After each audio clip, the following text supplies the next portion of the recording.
Good morning children. Welcome you all to lesson 2। आपका पाठ 2 में आप सबका स्वागत है और पाठ का नाम है दादी माँ। बच्चों, ये दादी माँ कौन होता है ना? आपको छुट्टियाँ मिलने से कब कहाँ जाने की इंतज़ार करते हो? अपनी दादी माँ के यहाँ। बच्चों, most of the children you'll be having grandparents at with you only, but for some the grandparents they'll be staying in far away villages. So whenever you'll be getting holidays, what you'll do, you wanted to go to your grandparents. Children, in English we call both parents a mother side and father side grandparents, but in Hindi it is not like that. दादी माँ मने fathers parents, यानी कि नानम्मा तातिया। तेलुगु में बोलते हैं ना, like that only नाना नानी means अम्मम्मा Tatia. That is the difference between दादा दादी and नाना नानी. तो यहाँ इस पाठ के लेखक कौन है बच्चों? श्री शिव प्रसाद सिंह जी है। तो इसमें इस बच्चों दादी माँ कैसी होती है, उनके स्वभाव कैसा होते, लेखक ये बताना चाहते हैं। एक दिन क्या होता है बच्चों, उनको एक चिट्ठी मिलती है अपने किशन भैया से। उनका एक कज़न ब्रदर था जिसका नाम था किशन।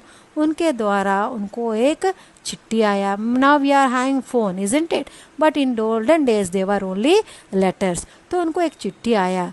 जब लेखक उसको खोल कर पढ़ा तो क्या हुआ था, उस चिट्ठी में क्या था कि उनकी दादी माँ अब नहीं रही, माने वो चल बसी।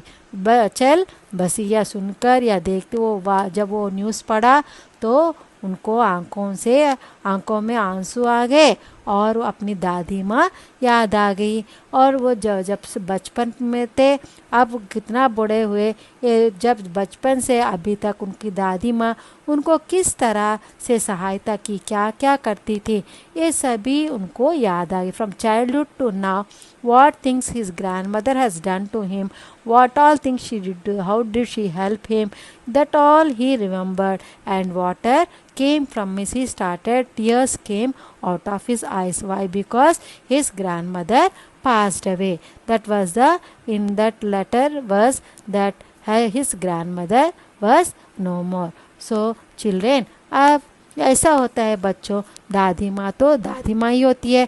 बचपन में जब हम होते हैं, जब हम गांव जाते हैं, उनसे मिलते हैं, तो क्या हमारे लिए बहुत सारे पकवान बनाती है, तरह तरह की पकवान बनाती है ना।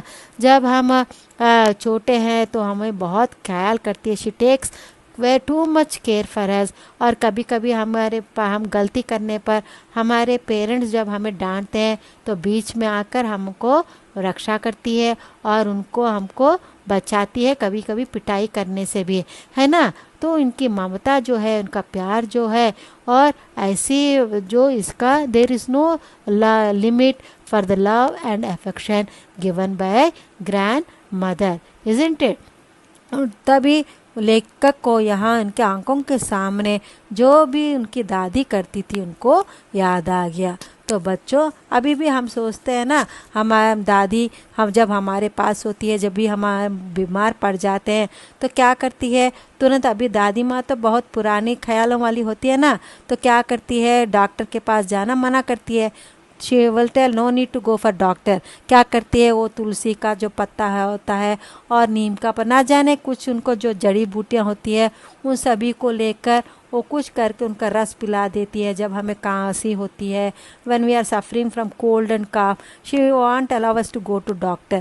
Just water at homemade herbs, what all items would be there, with the help of it only she'll make the medicine and she gives us, है ना। और रात भर हमारी सेवा करती है। तो यही यादें लेकर जिस प्रकार हम सोचते हैं, उसी प्रकार लेखक भी इन्हीं ताज़ा यादें उनके सामने आ गई। देखो, वो उनकी दादी माँ वात्सल्य दिखाती है और उनके बीमार के समय बहुत सेवा करती है ना। अभी हमारी दादी माँ किस प्रकार करती है हमको सेवा, उसी प्रकार लेखक को भी उनकी दादी माँ सेवा करती थी और हर विषय में उनको बचाती थी। इसलिए लेखक दादी माँ को बहुत प्रेम करता था। वही बात नहीं है, दादी माँ क्या करती है, अपने आसपास के लोगों को भी छोटे छोटे जो समस्या होती है उनको भी पूरा करने में तैयार हो जाती थी। और उनके पास किसी को बीमार पड़ने पर उनके पास जो भी छोटी छोटी जड़ी बूटियाँ होती थी उनको उनके द्वारा उनको ठीक कर देती थी। उनके स्वभाव जो है इतना अच्छा है कि उनके गांव के पूरे लोग उनके साथ बहुत प्रेम करते थे। तो बच्चों, आज का गृह प्रकार इस प्रकार है। अपनी दादी माँ के बारे में 5 या 6 वाक्य लिखिए, है ना। ठीक है, धन्यवाद।